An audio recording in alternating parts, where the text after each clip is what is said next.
있으니라. 아멘. 예, 오늘은 이제 요나서를 보시겠습니다.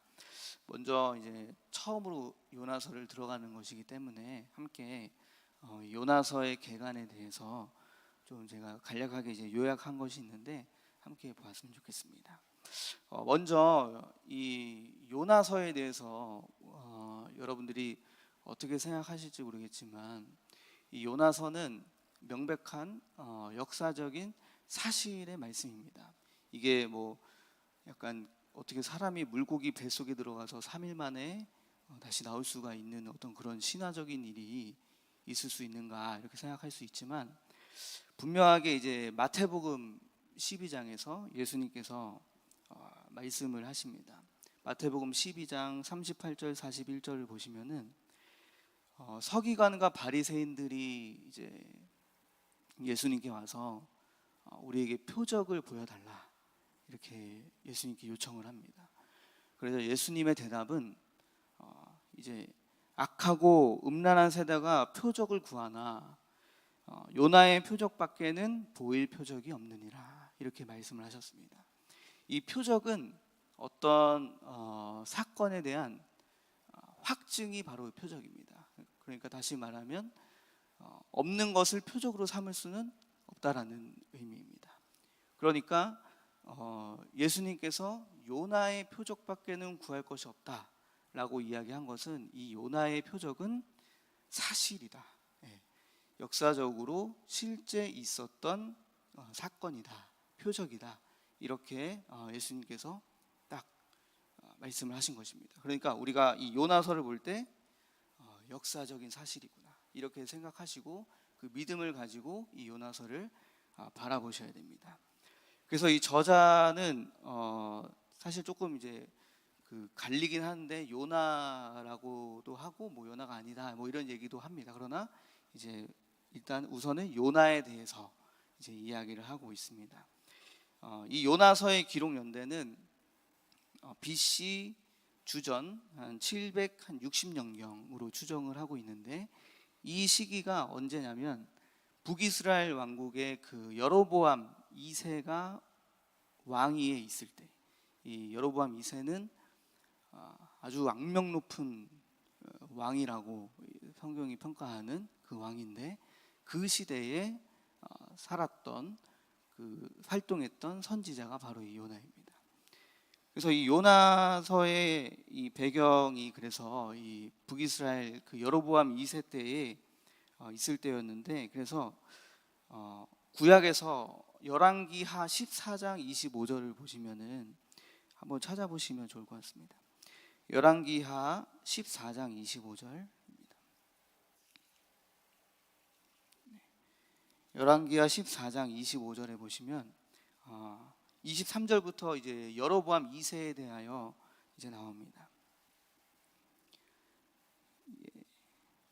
그 중에서 이렇게 쭉 보시면 25절에 보시면 이렇게 나와 있습니다. 제가 읽어드리겠습니다. 이스라엘의 하나님 여호와께서 그의 종 가드헤벨 아미떼의 아들 선지자 요나를 통하여 하신 말씀과 같이 여로보암이 이스라엘 영토를 회복하되 하맛 어귀에서부터 아라바 바다까지 하였으니 이렇게 말씀을 합니다.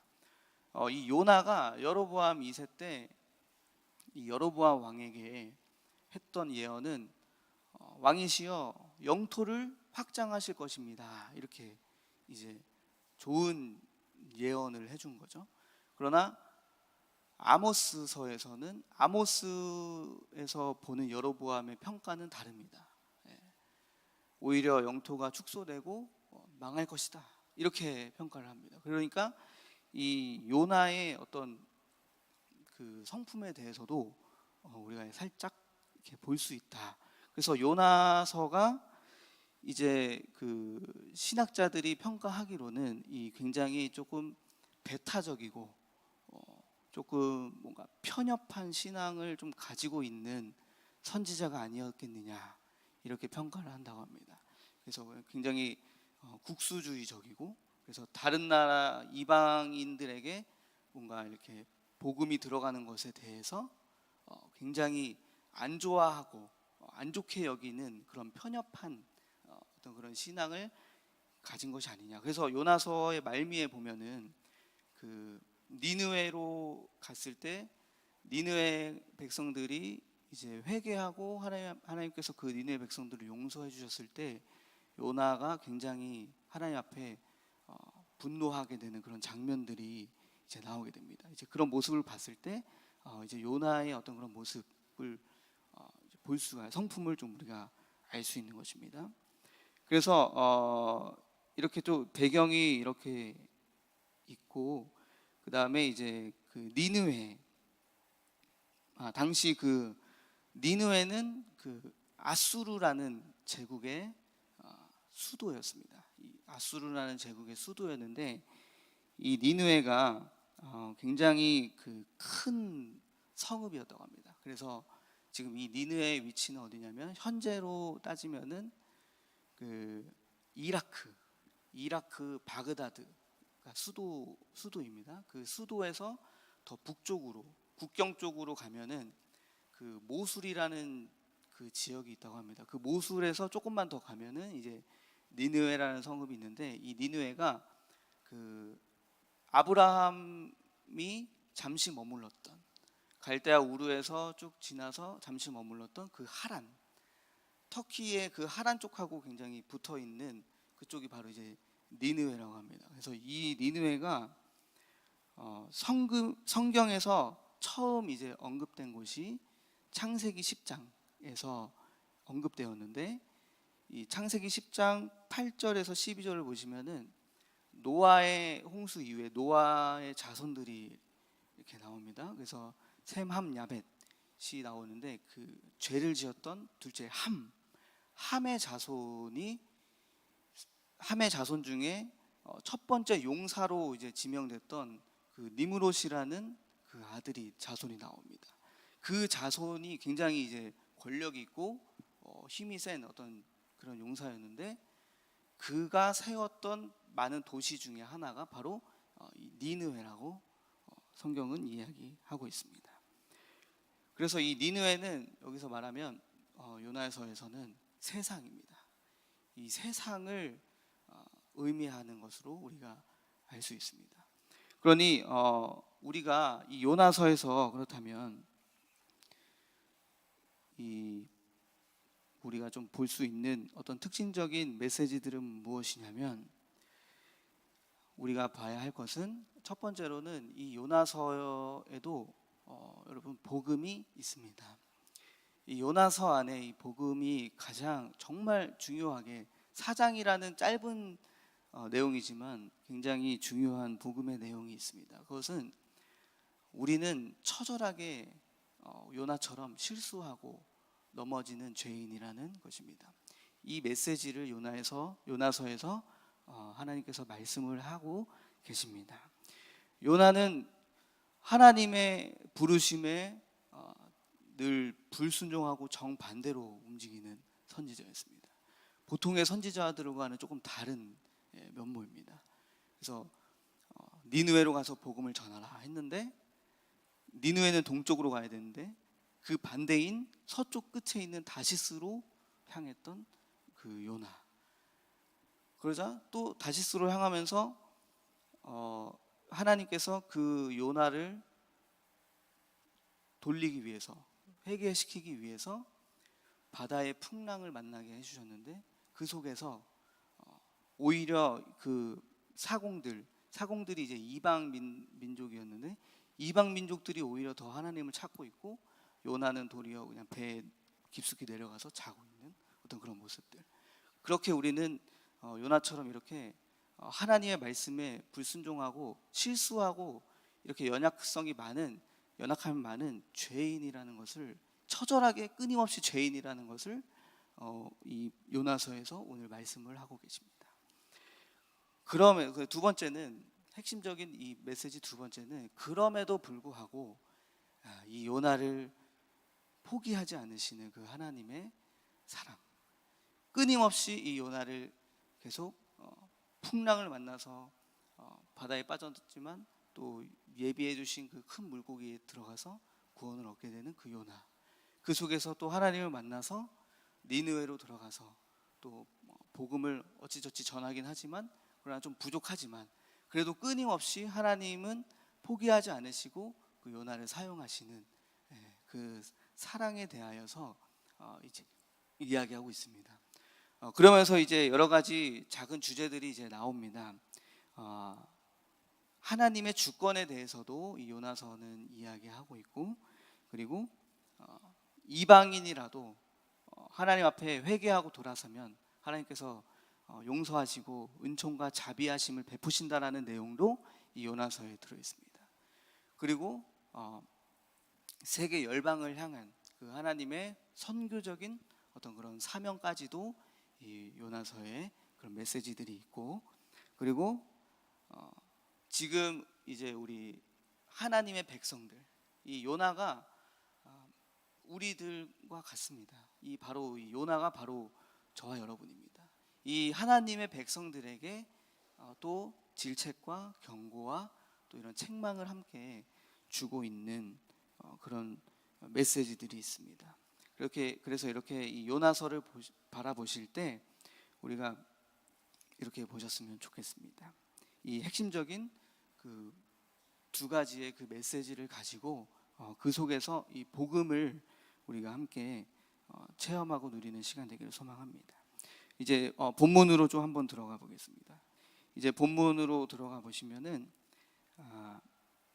1절에서 3절을 보시면 이제 하나님께서 요나를 부르시는 장면이 나옵니다. 그래서 요나에게 너는 일어나서 2절에 너는 일어나 저 큰 성읍 니느웨로 가서 그것을 향하여 외쳐라. 그 악독이 내 앞에 상달되었음이니라 하시니라. 이렇게 말씀하십니다. 하나님은 요나를 부르셔서 일어나서 저 큰 성읍 니느웨로 가라. 세상으로 가서 나의 복음을 전해라. 이렇게 말씀을 하셨습니다. 근데 3절은 그러나 이렇게 나옵니다. 그러나 요나는 여호와의 얼굴을 피하려고 일어났다. 하나님은 복음을 전하고 이 니느웨의 그 하나님의 말씀을 선포하라, 회개하라는 그 선포하라는 말씀을 전하게 하시려고 너는 일어나서 가라 했는데 요나는 하나님의 얼굴을 피하려고 일어나 갔습니다. 이게 저는 여러분 이렇게 보실 때 또 이렇게 보시면 일어나서 이제 다시스로 도망간다. 그러니까 하나님의 뜻은 니느웨에 있습니다. 그런데 요나는 계속해서 그곳에 가지 않고 다시스, 하나님의 뜻과는 정반대의 길로 계속 이제 도망갑니다. 그래서 마침 또 요빠라는 이 항구 도시인데 요빠로 갔는데 거기에 보니까 마침 또 다시스로 갈 생각을 품고 있었는데 다시스로 가는 배가 또 마침 딱 있습니다. 그러니까 우리는 또 이제 그렇게 생각하면 어떻게 됩니까? 그럼 다시스로 가는 게 맞았구나 하고서 다시스로 가는 배를 타고 이제 딱 가는 겁니다. 지금 이제 요나가 이제 그런 하나님의 얼굴을 피하여서 도망갑니다. 요나가 왜 다시스로 갔을까요? 그것은 이 아수르는 니느웨는 이 이스라엘 민족들에게 있어서 굉장히 원수 같은 그 민족입니다. 그래서 그들에게 하나님의 말씀을 전한다는 것 그 자체가 요나는 싫어서 그것을 하지 않고 하나님의 사명을 붙들지 않고 자기의 그 뜻을 따라서 이제 도망가게 됩니다. 제가 이 말씀을 보면서 저는 이제 제가 좀 저의 얘기를 좀 해드리자면 제가 이제 큰나무 교회로 옮기게 될 때에 이제 응답을 확신을 받았던 이 말씀이 바로 이 요나서 말씀이었습니다. 그래서 이 말씀을 통해서 제가 저희 먼저 이 가족들이 한 명, 두 명 이제 큰나무 교회로 옮기게 됐었습니다. 먼저는 이제 오나 집사님하고 이제 점점 이렇게 오게 되고 어머니도 이제 옮기게 되시고 그런데 제가 너무 고민이 되는 거예요. 그래서 왜냐하면 나는 사역자인데 내가 이렇게 교회를 함부로 막 옮기는 게 맞나 이러면서 또 그런 이상한 생각을 좀 가지고 옮기는 게 맞나 이러면서 이렇게 신중해야 돼 이러면서 그 하나님의 부르심에 불순종했습니다. 그렇게 불순종을 한 6개월을 했습니다. 6개월. 근데 그 6개월이라는 그 신앙생활이 가족들이 없이 이제 혼자서 이제 그 교회에서 사역을 하면서 있는 시간이 일단은 첫 번째로 너무 좀 고독하고 좀 외로웠습니다. 그 시간이. 그러면서 막 점점 제가 이렇게 번민이 생기니까 고민과 고뇌가 생기니까 이게 막 지금 이 풍랑을 만난 요나처럼 제 이런 마음과 생각이 막 요동을 쳤었습니다. 이렇게 막 뭔가 해도 이렇게 하는 것 같지가 않고 학업도 잘 안 잡히고 그러면서 막 요동을 치면서 점점 이렇게 메말라 가고 있다는 것이 이렇게 느껴졌습니다. 그러니까 하나님의 뜻은 이곳에 있었는데 그것에 순종하지 않고 저의 어떤 생각, 그리고 배웠던 어떤 경험과 지식을 따라서 그것을 의지해서 그냥 그것에 순종하지 않았더니 뭔가 그 속에서 하나님의 뜻이 아닌 그 속에서 있는 것 자체가 굉장히 고통스럽고 좀 뭔가 이렇게 번민이 많이 있었습니다. 그래서 근데 이제 가족들한테는 티를 잘 안 내고 6개월을 막 그렇게 다녔었는데 그런데 이제 가족들은 계속 뭔가 저한테 한 번, 두 번 얘기하다가 이제 제가 완고하니까 뭔가 삶으로 보여주시려고 했던 것 같아요. 그래서 가정 예배를 막 드리면서 막 이렇게 해주고 막 또 어떤 분위기를 이렇게 잘 만들어 주셔가지고 제가 좋은 마음을 갖게 됐습니다.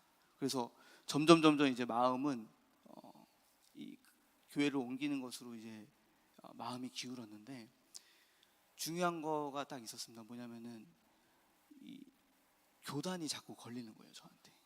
교단이 저는 그때 서울신대여서 성결교단이었고 이제 우리 큰나무교회는 백석교단이었기 때문에 그래서 사역자가 과연 교단을 옮기는 게 정말 신중해야 된다라는 그 말을 제가 엄청 많이 들었어가지고 그거에 잡혀가지고 이제 너무 그렇게 자유롭지 못하고 과연 그게 막 옳은 것인가 이러면서 막 분별을 하려고 막 따지고 막 이렇게 있었습니다. 근데 그 시간도 막 엄청 번민했었는데 근데 점점 막 그 고민하면서 하나님 앞에 기도하는 그 시간 가운데서 정말 주변에 막 이상한 일들이 막 일어나는 거예요. 뭐냐면은 갑자기 그 설교 대회가 있었습니다. 설교 대회. 근데 설교 대회가 있었는데 이제 학생들이 나와서 이제 설교 대회를 하는 거였는데 대학원 학생들이 나와서 막 설교를 하고 제가 이제 끝나고 나서 이제 빨리 나왔습니다. 나왔는데 어떤 목사님께서 목사님 같으셨어요. 양복을 입으신 목사님께서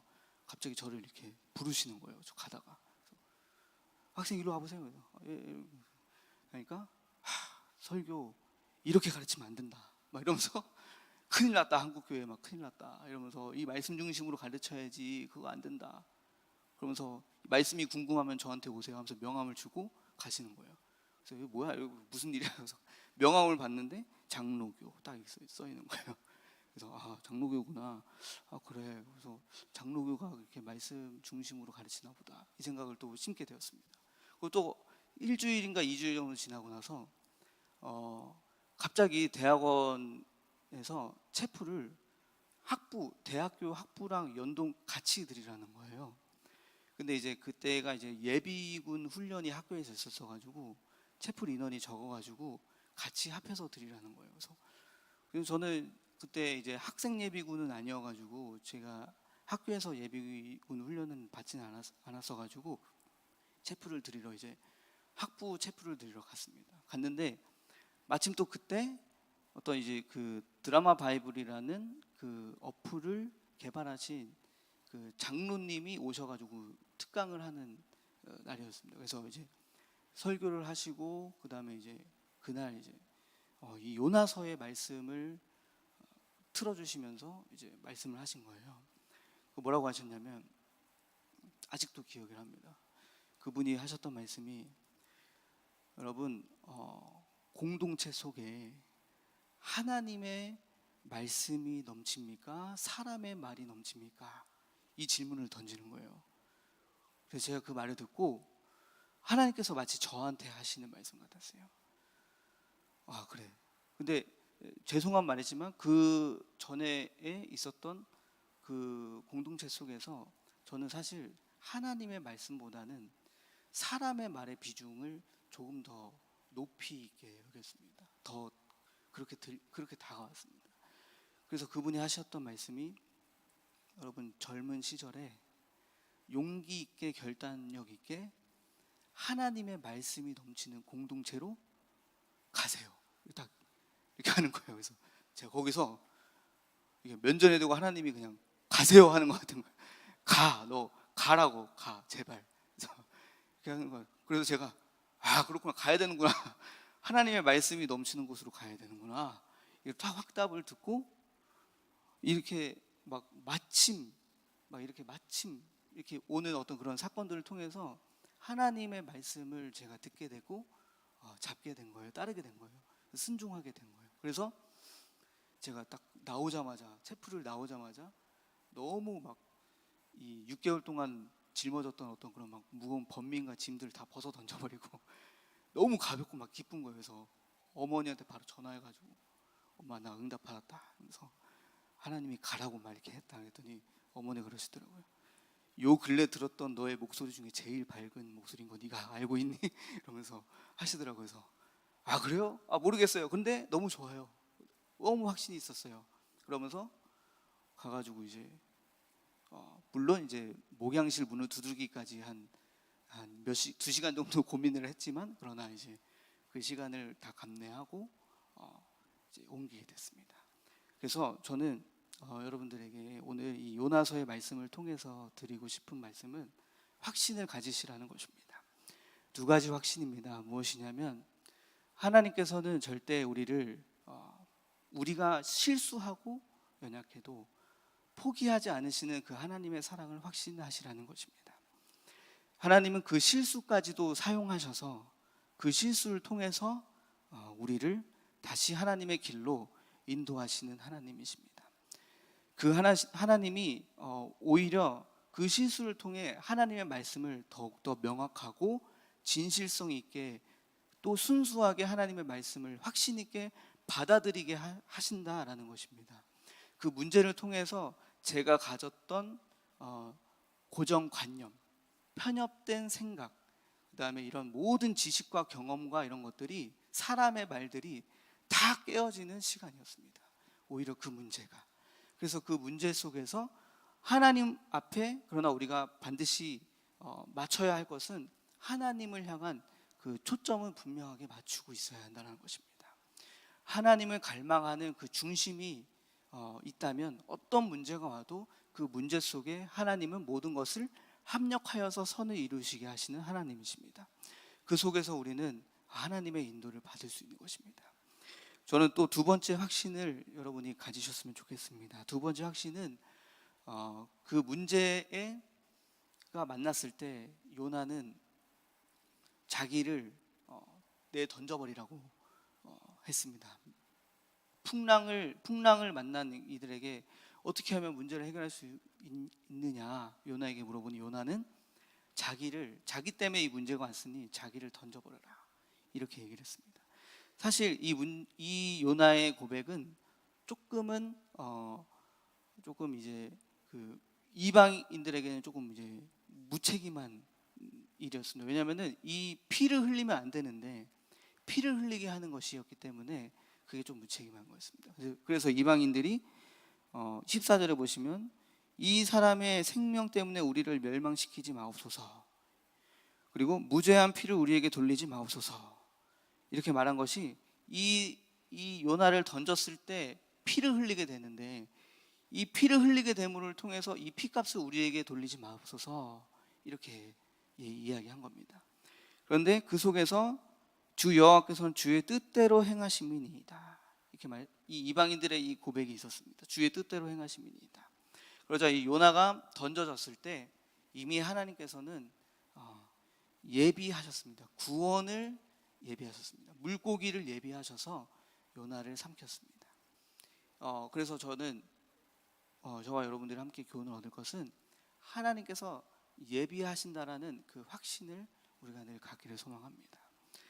포기하지 않으시는 그 하나님의 인도하시는 그 하나님의 사랑을 확신하시고, 그래서 그 속에서 하나님이 늘 언제나 우리를 위해서 구원을 예비하셨다라는 확신을 우리가 놓치지 않으시기를 간절히 소망합니다. 예, 우리 시간 함께 기도하시겠습니다. 하나님 아버지 감사합니다. 요나의 말씀을 통해서 오늘 이 시간 우리가 두 가지의 확신을 얻기를 원합니다. 그리고 우리는 연약하고 또 실수하고 참 부족한 죄인임을 늘 언제나 우리는 고백합니다. 그러나 하나님은 우리가 중심을 늘 주님 앞에 두고 늘 여호와를 바라고 경외할 때 하나님께서 우리를 포기하지 않으시고 늘 주의 뜻과 주의 길로 인도하시는 하나님을 믿습니다. 아버지 하나님, 우리가 지금은 또 어떤 어려움과 문제와 고난과 고통이 지금 우리에게 있을지라도 아버지 하나님, 그 문제를 통해서 하나님이 우리에게 구원을 예비하셨다라는 이 확신을, 우리가 소망을 잃지 않는 우리 큰나무 교회가 되기를 간절히 소망합니다. 믿음을 놓지 않을 수 있도록 인도하여 주시옵소서. 승리할 수 있도록 함께하여 주시옵소서. 감사드리며 예수 그리스도의 이름으로 기도드립니다. 아멘.